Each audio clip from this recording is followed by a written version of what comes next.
السلام علیکم ورحمۃ اللہ وبرکاتہ۔ الحمد للہ وحدہ والصلاة والسلام علی من لا نبی بعدہ۔ معزز دینی بھائیو، امت پر نبی اکرم صلی اللہ علیہ وسلم کا چوتھا حق یہ ہے کہ امت کے لوگ نبی اکرم صلی اللہ علیہ وسلم کی صحیح طریقے سے اتباع اور پیروی کریں، اپنی ہر عبادت کو اسی طریقے سے انجام دیں جس طریقے سے نبی اکرم صلی اللہ علیہ وسلم نے انجام دیا ہے، یا یہ کہ آپ صلی اللہ علیہ وسلم نے اس کے کرنے کا طریقہ بتلایا ہے۔ اللہ نے قرآن کریم کی ایک آیت کریمہ میں فرمایا، قل ان کنتم تحبون اللہ فاتبعونی یحببکم اللہ، کہ اے نبی صلی اللہ علیہ وسلم آپ کہہ دیجئے کہ اگر تمہیں اللہ سے محبت ہے تو تم میری اتباع اور پیروی کرو، اللہ تم سے محبت کرے گا اور تمہارے گناہوں کو بخش دے گا۔ اور اللہ نے ایک دوسری آیت کریمہ میں فرمایا، فآمنوا باللہ ورسولہ النبی الأمی الذی یؤمن باللہ وکلماتہ واتبعوہ لعلکم تہتدون، کہ تم ایمان لاؤ اللہ پر اور اس کے رسول پر،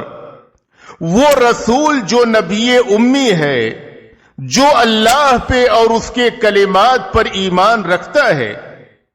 تم اس نبی کی اتباع اور پیروی کرو تاکہ تم ہدایت یاب ہو جاؤ۔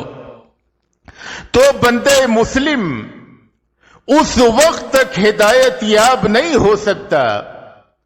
جب تک کہ وہ نبی اکرم صلی اللہ علیہ وسلم کے طریقوں کی اور آپ صلی اللہ علیہ وسلم کے فرامین کی صحیح طریقے سے اتباع اور پیروی نہ کرے۔ نبی اکرم صلی اللہ علیہ وسلم ایک بار صحابہ کرام کو نصیحت کرتے ہوئے فرماتے ہیں، فَعَلَيْكُمْ بِسُنَّتِي وَسُنَّتِ الْخُلَفَاءِ الرَّاشِدِينَ الْمَهْدِيِّينَ، کہ تم میری سنت کو اور میرے ہدایت یافتہ نیک خلفاء کی سنت کو لازم پکڑنا، تم اسے مضبوطی کے ساتھ پکڑ لو اور اپنے دانتوں سے اسے دبا لو،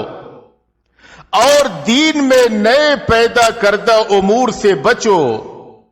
اس لیے کہ دین میں ہر نئی پیدا کردہ چیز بدعت ہے اور ہر بدعت گمراہی ہے۔ انس بن مالک رضی اللہ عنہ بیان کرتے ہیں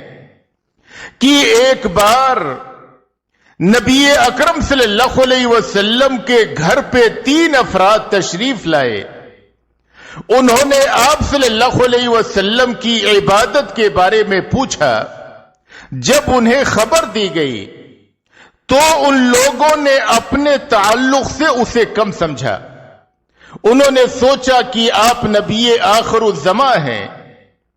آپ اتنی عبادتیں کرتے ہیں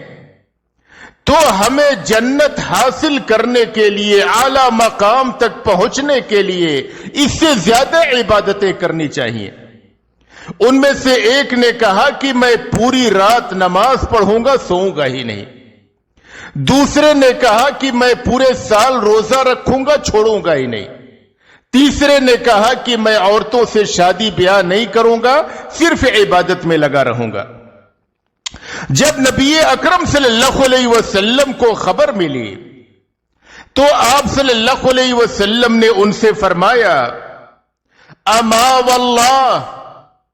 انی لاخشاکم للہ واتقاکم لہ، خبردار میں تم میں سب سے زیادہ اللہ سے ڈرنے والا اور اس کا خوف رکھنے والا ہوں، لیکن میں سال کے کچھ دنوں میں روزے رکھتا بھی ہوں، کچھ دنوں میں چھوڑ بھی دیتا ہوں، رات کے کچھ حصے میں نماز پڑھتا ہوں، کچھ حصے میں سو بھی جاتا ہوں، میں عورتوں سے شادی بھی کرتا ہوں۔ فمن رغب عن سنتی فلیس منی، جو شخص میری سنت سے، میرے طریقے سے منہ موڑے وہ مجھ میں سے نہیں ہے۔ لہذا ایک مسلمان نبی اکرم صلی اللہ علیہ وسلم کے طریقہ کی پیروی کرے،